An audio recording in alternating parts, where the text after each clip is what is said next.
So hi everyone, welcome back to another video. और आज की इस वीडियो में हम देखने वाले आपका paper that is of sociology for CUET PG। Paper code आपका HUQP22 डेट इज। सो पहले मैं आपको बता दूं कि इस वीडियो में देखेंगे क्या, दैट इज आपका एक सिलेबस पूरा प्लस 50 इंपॉर्टेंट MCQs जो कि आपके पेपर के लिए होने वाले हैं। Second most important thing is because मैंने किसी और इंसान से, किसी और बच्चे से बनवाए हैं जो कि इस पर्टिकुलर सब्जेक्ट को पढ़ता है, बट बिकॉज ही और she is not okay with the making of video, तो मैं इसकी वीडियो बना रही हूँ। एंड मेरा सोशोलॉजी का कभी भी से भी टॉपिक नहीं रहा है, मैंने कभी आज तक सोशोलॉजी नहीं पढ़ा है। नॉर्मल मैंने इस वीडियो के लिए थोड़ी बहुत पढ़ा है, थोड़ा बहुत क्वेश्चन आंसर्स वगैरह, बट जनरली मेरे इसके ऊपर ज़्यादा नॉलेज नहीं है। तो इसलिए अगर आपको कोई क्वेश्चन ऐसा लगता है कि नहीं इसका आंसर गलत है या कुछ भी आपको लगता है, डाउट होता है, तो आप मुझे कमेंट से बता सकते हो। उसके अलावा जज मत करना किसी भी चीज़ से रिलेटेड में। आप नॉर्मल इस वीडियो को जो है प्रिपरेशन वीडियो देख सकते हो, अपनी प्रिपरेटरी वीडियो देख सकते हो, एंड आंसर्स की आपको एक्सप्लेनेशन भी मिलेगी। बाकी आपको कुछ भी गलत लगता है आंसर तो आप कमेंट्स में बता सकते हैं। सो ये आपका सिलेबस है, अगर आप चाहो तो इसका स्क्रीनशॉट भी ले सकते हो। अब हम आ जाते हैं डायरेक्टली अपने MCQs पर। सिलेबस थोड़ा सा ज़्यादा है, ये बात भी याद रखना। So first question now we have is of basic concepts in sociology. So इसमें आपके पास ना पूरा एक सिलेबस तो आपके पास मेंटेन होना ही चाहिए कि आपका पेपर में क्या क्या आ सकता है, क्या क्या आपका सिलेबस बनेगा। सो फर्स्ट क्वेश्चन इसमें है, question number 1, which of the following define sociology. Sociology का मतलब ही क्या होता है सबसे पहले, दैट इज योर स्टडी करना सोसाइटी के बारे में एंड उनके सोशल बिहेवियर के बारे में। एक्सप्लेनेशन भी है, अगर आप चाहो तो आप खुद रीड कर सकते हो, बिकॉज अगर एक एक वीडियो के क्वेश्चन का एक्सप्लेन करूंगा तो बहुत ज़्यादा टाइम लग जाएगा। कौन सी सोशल साइंस स्टडीज़ जो है, which social science studies human societies, उनका कल्चर एंड उनकी डेवलपमेंट के बारे में। चार ऑप्शन है और इसका जो करेक्ट आंसर होगा that will be anthropology. Anthropology जो है एक study of human and human behaviour and societies including their cultures and development. Next is what does social structure refer to. किस चीज़ को वो रेफर करता है generally, that is a social organisation and the roles in society. Next we have is what term describes shared expectations and rules that guide behavior in society। चार option है और correct answer इसमें आपका क्या होगा, that is norms. Norms जो है वो जनरली अनरिटन रूल्स होते हैं जो कि जनरली गवर्न किए जाते हैं बाय द सोसाइटी ओनली। ये गाइड करते हैं कि कैसे एक इंडिविजुअल है शुड बिहेव, उसको करना चाहिए उस पर्टिकुलर सोसाइटी में। Next we have which what is the role of values in the society. So values का रोल क्या होता है कि डिफाइन करना है एक्सेप्टेबल बिहेवियर को। Next we have is question number 6, जो रिलेशनशिप होता है between the status and the role can be described as, उसको क्या डिस्क्राइब किया जाता है, that is interdependent. Then we have is who is associated with the looking glass self theory. So चार option है, इसका जो करेक्ट आंसर है that is Charles Cooley. And ये जो है वो इंट्रोड्यूस करते हैं लुकिंग ग्लास सेल्फ कॉन्सेप्ट को, जो कि रिफ्लेक्ट करता है कि सजेस्ट करता है कि जो इंडिविजुअल्स है वो डेवलप करें अपनी self image through social interactions. Next है is which of the following is not a characteristics of culture. चार ऑप्शन है, इसका जो करेक्ट आंसर है that is it is static. Next we have is which of these best represents the material culture. कौन the best describe करता है एक material culture को, that is it artifacts and physical objects. Next we have is cultural lag refers to. Cultural lag किस चीज़ को refer करता है, that is the gap between the technological innovations and the cultural adjustments to them. Next we have is question number 11 now, social process and problems में से। So which of the following is an example of social corporation. So कौन सा एक जो particular example है, that is your collaborative work between individuals and the common goals. Next we have is कौन सा process है जो कि इन्वॉल्व करता है merging the two distinct culture into one, that will be your assimilation. ये एक पर्टिकुलर प्रोसेस है जहाँ पे इंडिविजुअल्स जो है वो ग्रुप करते हैं फ्रॉम वन कल्चर, मर्ज करते हैं into and adopt the characteristics of another culture. Question number 13 now, that is which of the following is primarily a social group. Political party, family, professional organisation या फिर online community. और because primary social group बोला गया that is your own family. Next we have is which of these is not a characteristics of a reference group. चार option है और उसका जो करेक्ट आंसर होगा that will be your they consist of individuals who are close friends. Next we have is which is an example of secondary group. कौन सा एक example है सेकेंडरी ग्रुप का, दैट विल बी योर चार option है, इसका जो correct answer होगा एक वर्क प्लेस टीम का। Next we have is which social institution is primarily responsible for socialising children. So correct answer होगा आपका family. Next we have is what does the theory of social control focus on, and that will be your how the society controls the behavior of a individual. तो social control generally focus इसी पे करते हैं कि कैसे हमारी जो society है वो कंट्रोल करती है हमारे बिहेवियर को एक पर्टिकुलर इंडिविजुअल के. नेक्स्ट है question number 18 now. What is the key feature of social deviance. कौन सा की फीचर है सोशल डेवियंस का. चार ऑप्शन है और इसका जो करेक्ट आंसर होगा दैट इज ये इन्वॉल्व करता है बिहेवियर जो कि वायलेट करते हैं सोसाइटल नॉर्म्स को.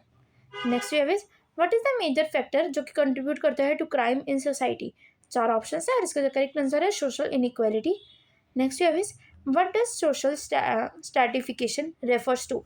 ज़रूर पता होना चाहिए आपको सोशल स्ट्रैटिफिकेशन जो है उसका मेजरली मतलब ही क्या है. सबसे पहले ये पता होना चाहिए that is the hierarchical arrangement of individuals in society based on factors like health, status and power.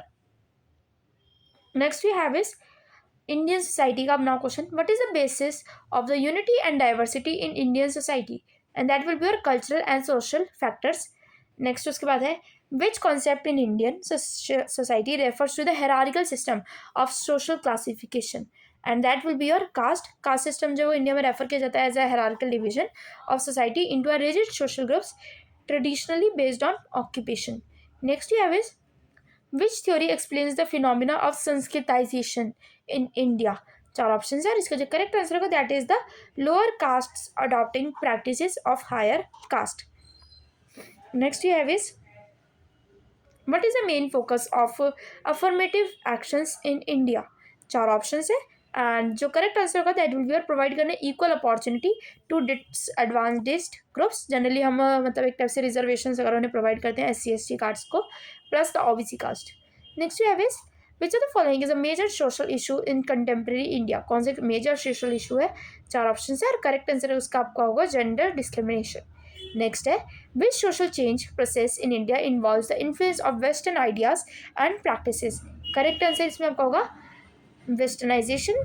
So next question we have is question number 27. What does dominant caste refers to in Indian society. dominant caste जो है वो क्या refer करता है Indian society में.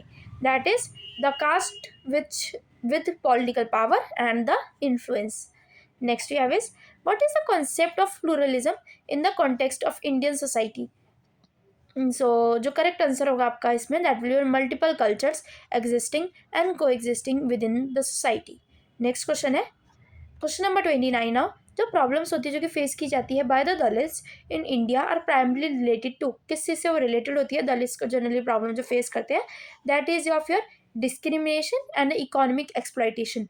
Generally वो untouchables भी उन्हें कहा जाता है और उनको एक अलग लेवल पे देखा जाता है. एक बिल्कुल जैसे होता है ना बिल्कुल नीची वाली कैटेगरी में उन्हें देखा जाता है. Next we have is now question number 30 that is which of the following is an example of social change process in India. चार ऑप्शन है और इसका जो करेक्ट आंसर होगा दैट इज योर सेकुलराइजेशन जो कि जो है एक टाइप से इन्फ्लुएंस करता है पब्लिक लाइफ को.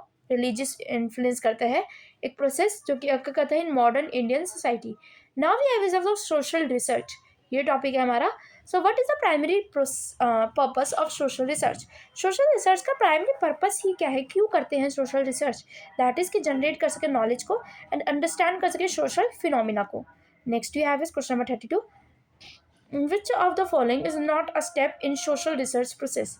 चार ऑप्शन है और करेक्ट आंसर इसका आपका हो जाएगा politicising the findings. Next you have is question number 33 now. Which of the following sampling techniques ensures that every member of the population has an equal chance of being selected. So चार option है इसका जो correct answer है that is simple random sampling. Question number 34. कौन सा एक method है जो कि इन्वॉल्व करता है कलेक्ट करना data through personal interactions with the individuals in their natural environment. चार ऑप्शन है और इसका जो करेक्ट आंसर होगा that is survey method, observation method, case study method या फिर कंटेंट एनालिसिस. करेक्ट आंसर होगा आपका ऑब्जर्वेशन मेथड. नेक्स्ट क्वेश्चन में हैव इज जो मेजर डिफरेंस होता है between a questionnaire and a schedule is known as. से क्या उसको बोला जाता है, उसको क्या कहा जाता है. दैट इज एक शेड्यूल जो कि मोर फॉर्मल है और वो बहुत ज़्यादा स्ट्रक्चर्ड है. नेक्स्ट वी हैव इज जो यूज़ होता है कंप्यूटर्स का एक सोशल रिसर्च में वो प्राइमरली क्या है, प्राइमरली किस चीज़ के लिए है वो. दैट इज योर ऑर्गेनाइज करना डेटा एंड कंडक्ट करना स्टैटिस्टिकल एनालिसिस को. Next you have is now question number 37. Which of the following is not the measure of central tendency. So इसमें हमारे पास चार ऑप्शंस है और इसका जो करेक्ट आंसर होगा that is your mean, median, mode या फिर स्टैंडर्ड डिवीजन. सो कौन सा एक मेजर नहीं है and that will be your standard division. क्योंकि मेन मीडियम मोड ही हमारे को जनरली यूज़ होता है.